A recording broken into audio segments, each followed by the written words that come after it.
देखिए, निकला नहीं निकलेगा, भाड़ में जाए।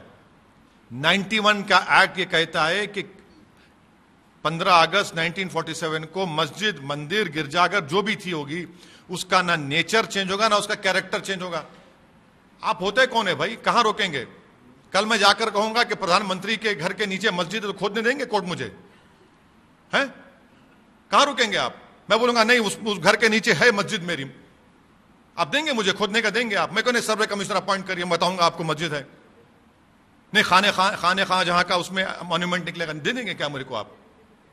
देश इस 91 के एक्ट के तहत चलेगा, सुप्रीम कोर्ट के जजमेंट के तहत चलेगा, या किसी मस्खरों के मंचलों पर, उनकी आइडियोलॉजी पर चलेगा?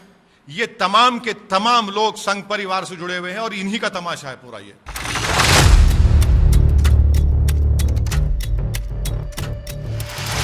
इबादत गाहों से जुड़ा हुआ एक्ट 1991 को आजकल लोग लगातार याद कर रहे हैं। असदुद्दीन ओवैसी, इसी तरह मुल्क के दीगर अशखास इस वक्त ज्ञानवापी केस के हाईलाइट हो जाने के बाद एक्ट 1991 की बात कर रहे हैं। आखिर क्या है ये एक्ट 1991? आदाब नाजरीन, मैं हूं आपके साथ रहीम अहमद खान, आपका मेजबान, और आप इस वक्त मुलाहिजा फरमा रहे हैं तस्नीम टीवी। खैर मकदम है आपका।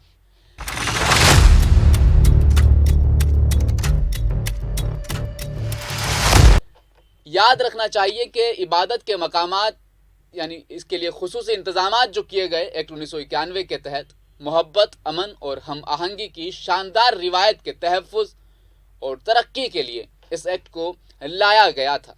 ज्ञानवापी मस्जिद के मुतल्लिक अब ये बातें फिर से सामने आ रही है। अदालतों को इबादत गाहों के एक्ट 1991 के मकसद को याद रखना चाहिए। इस तरह के ट्वीट्स, इस तरह की बातें लगातार सामने आ रही है। आखिर क्या है ये एक्ट 1991?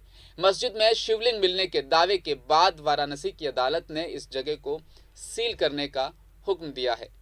इबादत के मकामात, यानी जितने भी इबादत गाहें हैं, चाहे वो मंदिर है, चाहे वो मस्जिद है, चर्च है, गुरुद्वारे हैं, गिरजाघर है, इन तमाम इबादत गाहों से एक्ट 1991 जुड़ा हुआ है। मोहब्बत, अमन, हम आहंगी की शानदार रिवायत के तहफ़्फ़ुज़ के लिए इस एक्ट को लाया गया है। ये एक्ट किसी भी इबादत गाह या इबादत गाह की हैसियत में किसी किस्म की तब्दीली से मना करता है और इसी जगह को मजहबी हैसियत बरकरार रखी जाए, इस तरह का हुक्म इस एक्ट के अंदर देखने को मिलता है।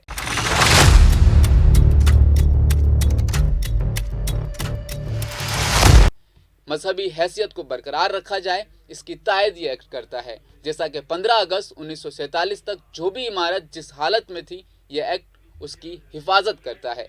राम जन्मभूमि, बाबरी मस्जिद और ज्ञानवापी और मथुरा में एक मंदिर के करीब वाक़ एक मस्जिद समेत मुतअद्दिद दीगर इबादत गाहों पर हकूक़ का दावा करते हुए फैलाई गई फ़िरका वाराना मुनाफरत को रोकने के मकसद से इस तरह की चीज़ें एक्ट में डाली गई थी, जो कि इन नई चीज़ों को पैदा होने से रोक सके। लगातार इस तरह की याचिकाएं कोर्ट में दाखिल की जा रही थी जो इबादत गाहों से जुड़ी हुई थी। 1991 में कांग्रेस की हुकूमत ने एक ऐसा कानून पास किया था जिसके तहत इस तरह की याचिकाओं को, इस तरह के जो वक्त ज़ाय करने वाले काम अगर इन्हें कहा जाए, कांग्रेस की जानिब से उस वक्त इस गौर फिक्र के साथ ये लाया गया था।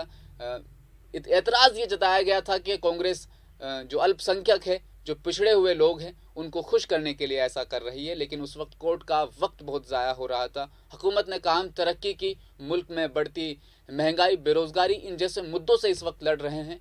इन सब के लिए फ़िलहाल वक्त माकूल नहीं है। नाजरीन, इस एक्ट का सेक्शन 3 किसी भी इबादत गाह या इबादत गाह की तब्दीली पर पाबंदी लगाता है। सेक्शन 4 की बात करें तो उसमें कहा गया है कि किसी भी इबादत गाह के मजहबी किरदार की तब्दीली के सिलसिले में कोई भी मुकदमा, अपील या कोई भी कार्रवाई जो 15 अगस्त 1947 को मौजूद था इस मुल्क में, वो इमारत, वो इबादत गाह बन चुकी थी, जब यह नाफिज होता है, अगर किसी अदालत, ट्रिब्यूनल या दीगर के सामने, तो ये ज़ैरुल इल्तवा से ख़त्म कर दिया जाएगा। इस मामले पर सुनवाई नहीं की जाएगी और ऐसे किसी मामले के सिलसिले में या किसी अदालत, ट्रिब्यूनल का या दीगर अथॉरिटी में इस तरह के किसी मामले के सिलसिले में या इसके खिलाफ कोई मुकदमा, अपील या दीगर कार्रवाई नहीं होगी, बशर्ते कि अगर कोई मुकदमा, अपील या दीगर कोई भी कार्रवाई इस बुनियाद पर कायम या दायर की जाए जो कि 15 अगस्त 1947 के बाद की तामीर शुदा इमारत है।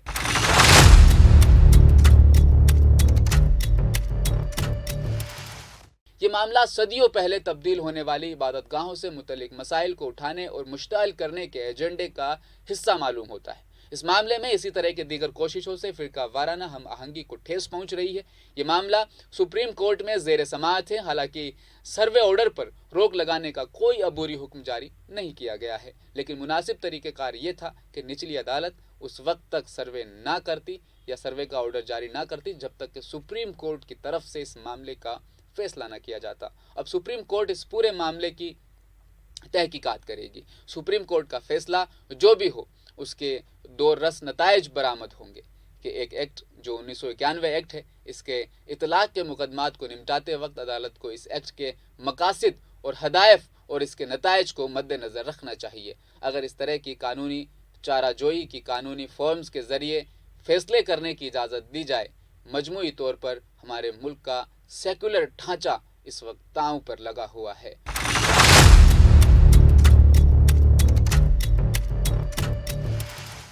ناظرین، ہماری اس خاص رپورٹ میں فی الحال اتنا ہی۔ میں لیتا ہوں آپ سے اجازت۔ آپ دیکھتے رہیے تسنیم ٹی وی۔ اپنا خیال رکھیے گا۔ اللہ حافظ۔